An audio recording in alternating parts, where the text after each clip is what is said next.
What's really interesting is that they didn't get a lot of soreness. Why? Because the anti-inflammatory effects from the fasting sky high.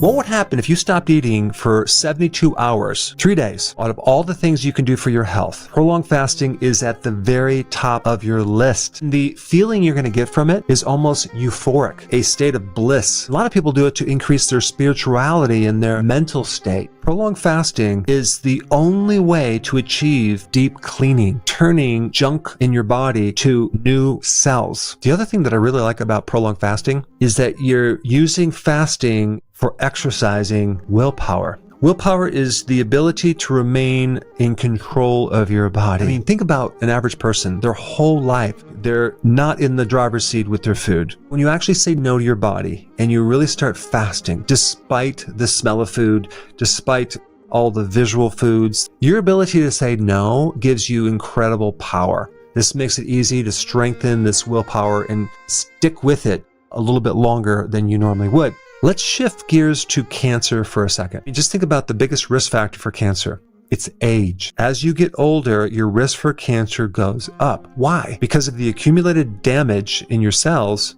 Plus, as you age, you get more inflammation. You get less oxygen. Cancer tends to grow into areas of inflammation and low oxygen. Fasting is the most potent thing to reduce inflammation. There is some data to show that cancer cells can live on sugar, certain amino acids, as well as ketones, but not the ketones that come from fasting. Ketones are not just about an alternative fuel. They help your brain. Your brain prefers them. Ketones activate genes that extend your life. If you do regular prolonged fasting, I really believe that you can totally prevent getting cancer. This is why I recommend doing a 72-hour fast every single month. Prolonged fasting will also take insulin and really bring that way down. If we can keep that hormone low, your body can't grow a tumor.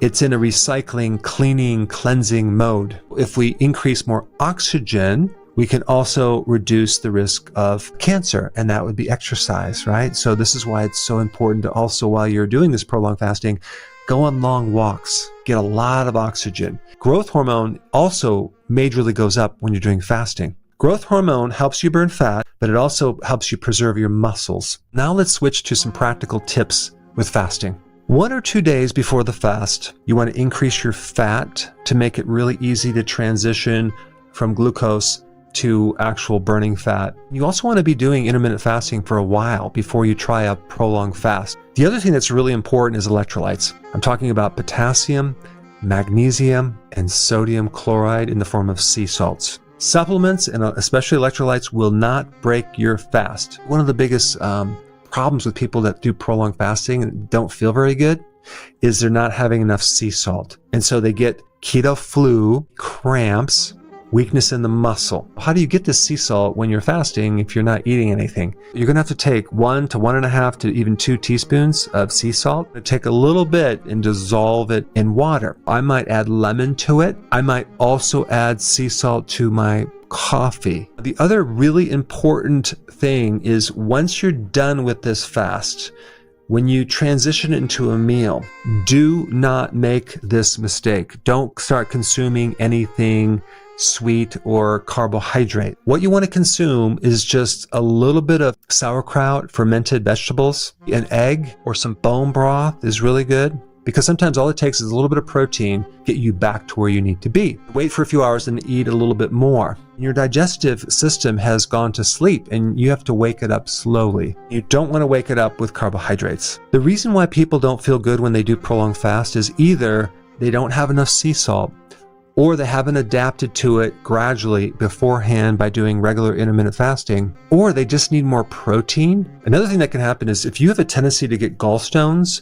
you may generate a bit more bile sludge. The antidote is something called TUDCA, which is a very special type of bile salt that keeps the bile thinned and flowing through the ducts. Take 2 TUDCA twice a day. If you're pregnant, if you're lactating, I don't recommend you do prolonged fasting.